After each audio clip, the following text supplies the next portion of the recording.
Alright. Ready for some steak? I'm ready for this steak. Alright, so one thing you want to be careful of when finishing cooking in the oven like this is definitely be careful of the handles. You're usually not used to the handles getting that hot, but when you cook in the oven with the pan, these things get super smoky hot. So what I'm going to do, it's rested for about 8 minutes or so. Sorry. Grab this bad boy right out of here. Look at that char on the back half. Look at that. That's all flavor. I'm going to pull this right on the cutting board here.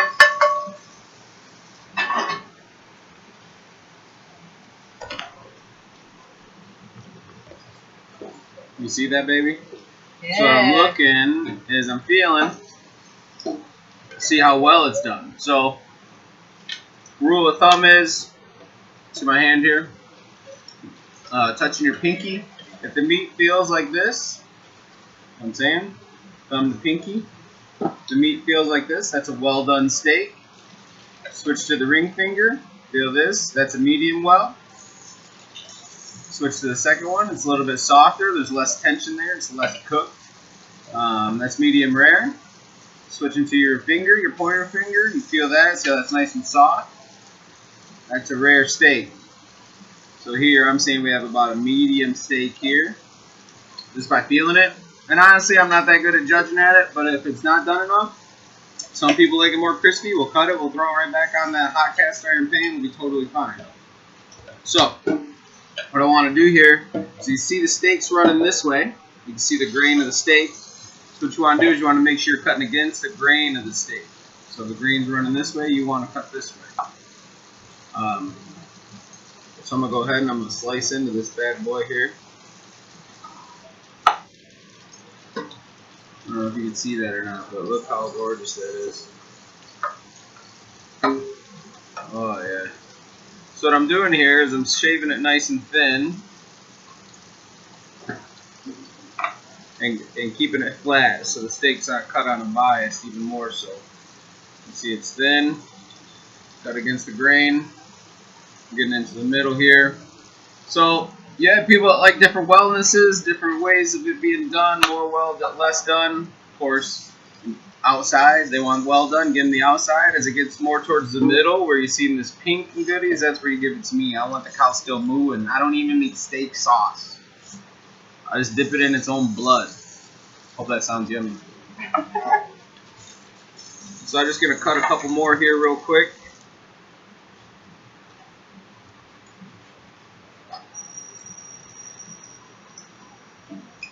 Alright. That's pretty good. Let this sit off to the side. And what I am super interested to try is this little end right here with all that flavor on there. Chop that baby in half. Pearl? I'd love to.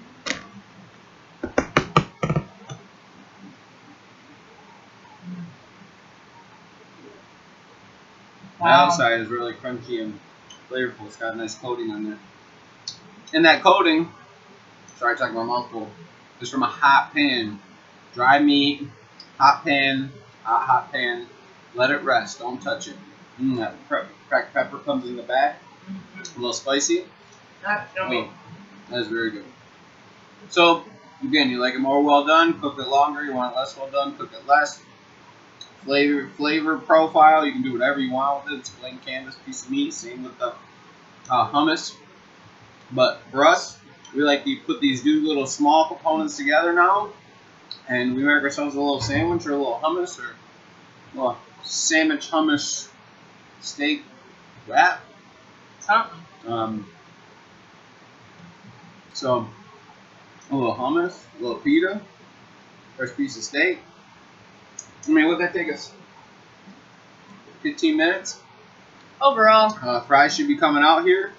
Very little dishes to do. I'm not washing that cast iron pan, as you know. And here we are.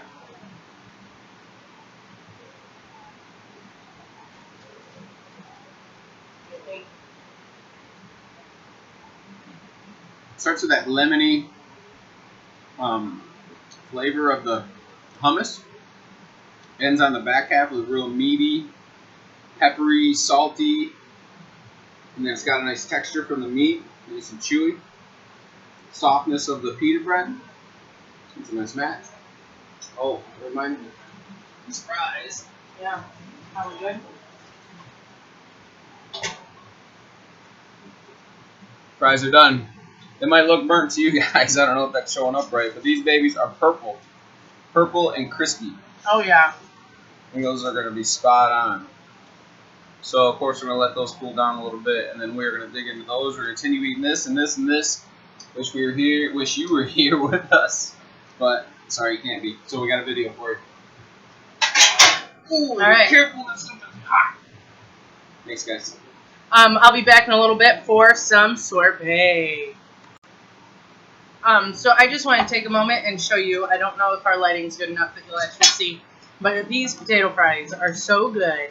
And then the inside, trying to see if you can see it. The inside is actually purple. Sorry, that's probably terrible lighting, and my camera's not very good. But so good. And the steak is killing it. Hummus. We're not afraid to use steak sauce.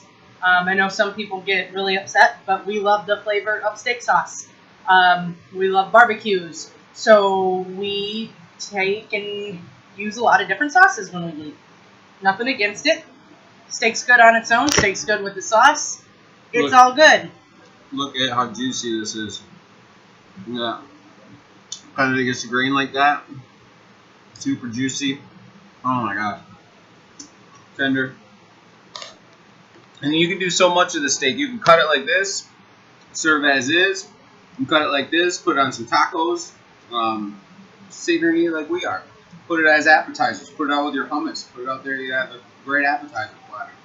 Possibilities are endless. You also do this on the grill. But keep eating. All right, guys.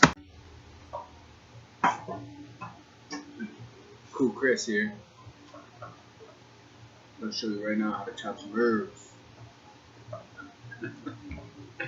Alright. I'm going to show you how to chop some herbs. Got mint. Pre-rinsed it and let it dry here a little bit. So we got some fresh mint and some fresh basil. Both of these are probably two of my favorite and most fragrant ones that I cook with and that we cook with. So we're planning on using this for our sorbet that we're putting together, but I just want to give you a little quick tutorial on how I would approach chopping these herbs. So for the basil, again, pre-washed, let it dry, shook it out a little dry. I would just grab each of these fresh leaves at the top. They look like nice leaves, no browning, no mold, no anything like that. Thankfully, we have beautiful produce right down the street, so we went and got this from them this morning, and here we are at night cooking it up. So all I'm doing is putting it in one hand, kind of just the leaves, kind of bunching them together here.